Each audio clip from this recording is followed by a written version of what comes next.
दरभंगा ग्रामीण से 6 बार के विधायक रहे ललित यादव को इस बार हार का सामना करना पड़ा। ललित यादव को खुद ईश्वर ने आकर हराया है। जी हाँ, ईश्वर मंडल यहां से विजय घोषित किए गए हैं। सीट है वह बिहार के विकास से बहुत ही दूर है।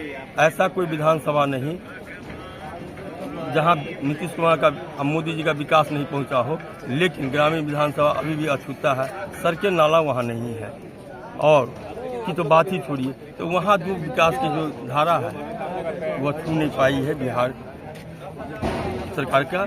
उस धारा को पूरा करने के लिए निरंतर हमें काम करना होगा। क्या लगातार जीतते आ रहे थे ललित यादव, वैसे ललित यादव वैसे दबंग विधायक को आपने हराया है, क्या कहेंगे? क्या कहेंगे, हम हराए हैं कि लोग ने हरा दिया, वोट लोग दिया। हम अकेला जो है प्रत्याशी नहीं हरा सकते हैं, लोगों ने हराया, एनडीए के कार्यकर्ताओं ने हराया है।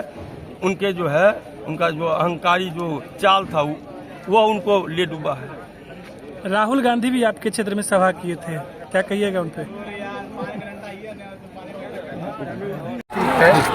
ये तो लोकतांत्रिक प्रक्रिया है और इसमें जनता मालिक का जो जनादेश आता है तो उसका स्वीकार करना चाहिए, स्वागत करना चाहिए। सर एक भी सीट दरभंगा में महागठबंधन को नहीं आई। अब देखिए, अभी कहिएगा कि आप लोग अब ये बात सब अब 10,000 चुनाव आयोग जहां मरा हुआ हो, जहां चुनाव आयोग रिश्वत देते हुए 10,000 रुपया बूथ तक पर मैसेज आता था और उधर से पार्टी के लोग कहते थे कि आपको 10,000 मिला और 10, तो आप इससे क्या ये चुनाव निष्पक्ष हुआ है क्या बिहार में?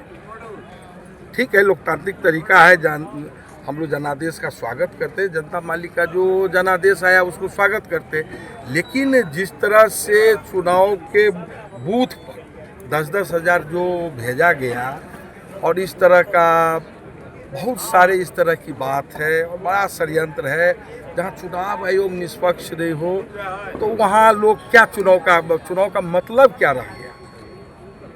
चुनाव हमारे समझ से जो स्थिति बन गई है, भारतीय जनता पार्टी और उसके गठबंधन के लोग जिस षड्यंत्र का उपयोग कर रहे हैं, इस लोकतंत्र अब नहीं बचा हुआ है। लोकतंत्र में ये चुनाव होना ही नहीं चाहिए। उन लोगों को स्वतंत्र दे देना चाहिए। 243 है तो 243 सीट आपका है। आप एक तरह से षड्यंत्र थोड़े कर रहा है।